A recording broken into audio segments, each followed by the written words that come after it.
Hi there guys, and welcome back to my channel. Today we're looking at some new purchases.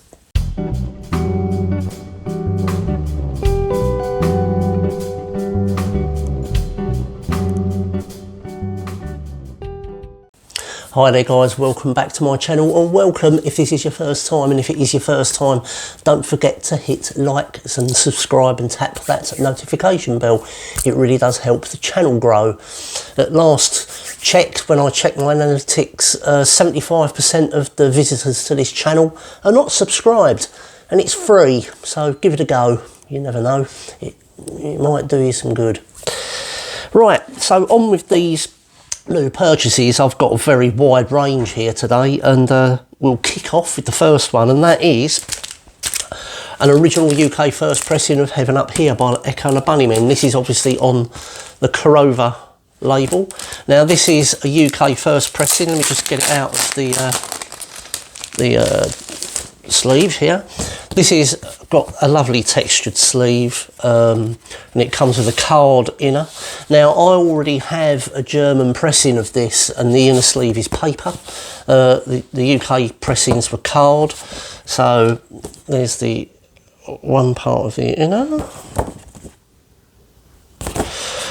This is my favourite Bunnymen album actually, and for good reason.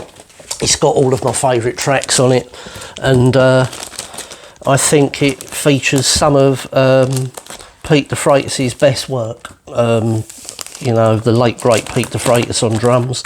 Now, this pressing is in excellent condition. Let me just show you. A little bit of dust on it, but... And this plays flawlessly. Really does. Yeah. What more can I say? Let me try and get it back in the bag. Yeah, so that's the first one. This is a really good album. If you are new to Echo and the Bunnymen, it's worth checking out. If you've never heard this before, give it a go. But yeah, Echo and the Bunnymen, Heaven Up Here. Now, the next one was a bit of a punt. I was in my local record store, Rewind Records, link below. And they had Deep Purple in concert in the used bin, and this is on the Harvest label. It is a 1980, original 1980 pressing. It's a double album. This features recordings from two concerts from, I think, 1970 and 72 BBC concerts, if I'm not mistaken. Now, let me say from the get-go, this is not made in Japan. Made in Japan is a fantastic album. This is a good album, a double album, but it does have its flaws. Child in Time on this, Gillan's struggling with that high note at the beginning of Child in Time, you know, but that side, Highway Star on this is absolutely fantastic. It's got a lot of energy, this album, but it's not perfect. It's a warts and all. So, you know, if you don't mind that, it's worth checking out. I forget how much I paid for this, probably about £15, I think. They're quite reasonably priced, I believe. Let me just get the sleeve out to show you, just because. Right, so there's, oh, let me just get the, because I've got two records here. There's that one, right. So there's the front cover.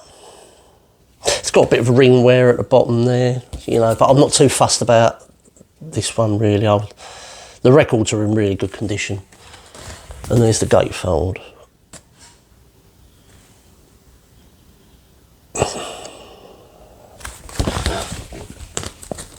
And the records themselves,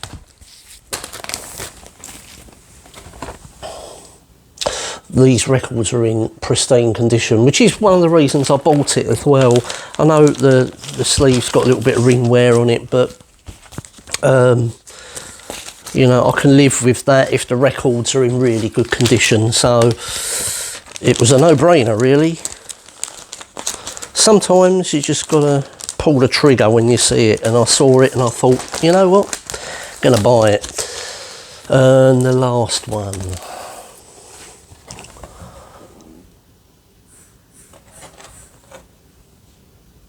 this is in really good nick.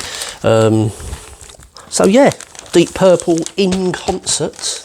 Recorded, I believe, for the BBC. I'll get it back in there. There we go. Deep Purple in concert, recorded live for the BBC. 1980 original first pressing. Worth checking out. Like I say, if Made in Japan is a 10 out of 10, this is about a 7.5, 8 out of 10, I guess. But it's still worth getting. Right, next on the agenda is one to add to the Beatles collection. As you know, if you watched my previous videos, probably from the latter part of last year, 2024, I started buying the US monos, and I've just got another one, which is something new on the Capital label. This is part of the mono reissue campaign, where they recut the original US 64 albums from the original analog master tapes. Now, this is just like the other records in the set. This is immaculate, heavyweight, 180 gram vinyl. Really plays solidly. I think you know the score with these, unless you've been living under a rock for the past year.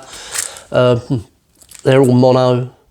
I'm not going to get the inner sleeve out or anything. You've seen all that. They've got a reproduction in the sleeve from 1964 in here, and also an information leaflet about the mastering. But yeah, this is pretty good. What's it got on it? Things we said today, anytime at all, when I get home. Slow down, Matchbox. Come give me a dang hand. Plus hit vocals from the motion picture, A Hard Day's Night. I'll cry instead, tell me why, and I'll love her. I'm happy just to dance with you, and If I Fell. The Beatles, something new to add to the Beatles collection. Right, this next one is interesting. I'm on a bit of a talk kick at the moment. Can't get enough of them. I'm actively buying all their back catalogue at the moment. I think I've got one. I think I've got to get their first album. I've got to get Laughing Stock, and I've got to get. No, that's it. I think I've got all of them except for. But anyway, this is an album I've taken a punt on. I'd never heard it before, but that's Clock Dust by Rustin Man. Now, for those that don't know, Rustin Man is the project of Paul Webb, the ex-bass player from Talk Talk. Now, for me, Paul Webb is a highly undervalued and underrated musician. His work with Talk Talk was absolutely fantastic. Listen to his bass playing on Living in Another World, Renee, for example. His fretless bass work is absolutely fantastic. His bass playing on Living in Another World, I was watching some footage of them performing that on YouTube, but it was a bit of footage from the Channel 4 series, The Tube, and it's fantastic. His bass playing, it wasn't until I saw him playing it on stage with Talk Talk and heard what he was playing, it didn't really occur to me just how good he is.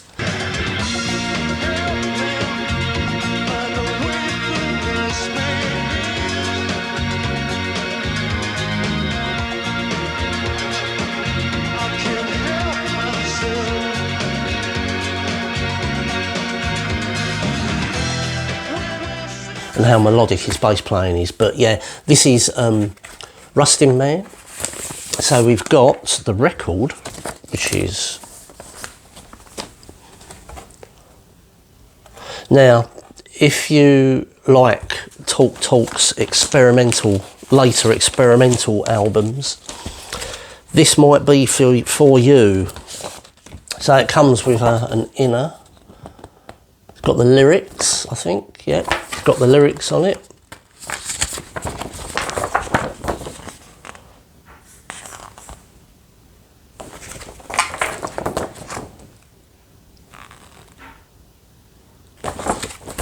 Excellent, excellent, excellent. Does it come with a download card? A lot of these, yes it does. Look at that.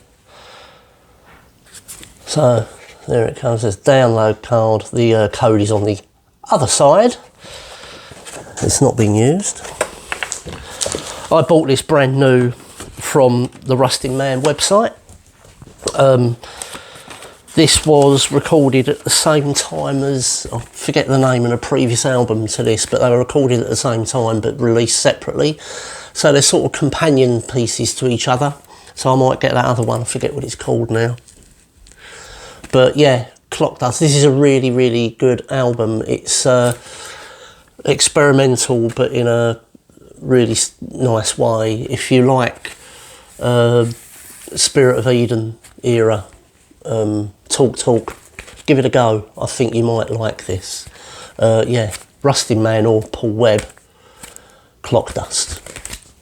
And the last but not least is a recent subject of a recent unboxing that I just did, and that is, never mind the bollocks, here's the Sex Pistols. This is the Rhino Hi-Fi reissue, limited edition to 5,000. This was cut from the original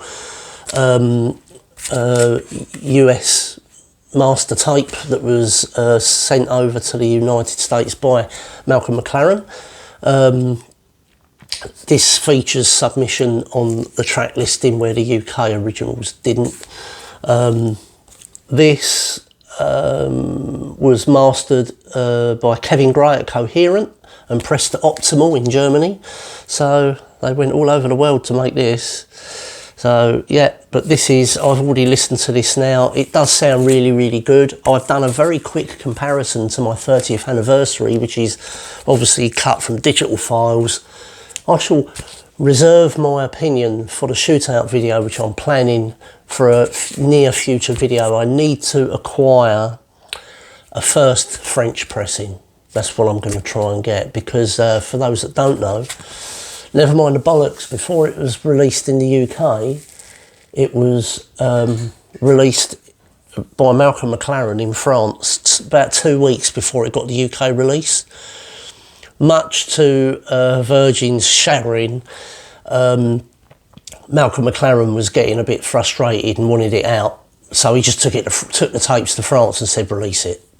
They released it in France, and then obviously there was a lot of imports coming over into the UK from France, where people were sort of buying the imported one, and so then Virgin had no option but to rush their version out, so they then rushed their version out.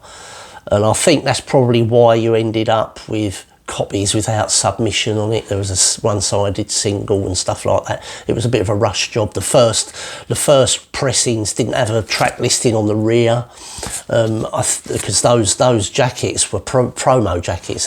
They were intentionally they were intended to be promotional jackets for record stores and stuff like that, which is why they didn't have anything on the back. But they thought, no, we're going to have to use them now to get these records out as quick as possible. So I don't know how many, 5,000 or 10,000 copies had no track listing on the back, because they were intended to be promos.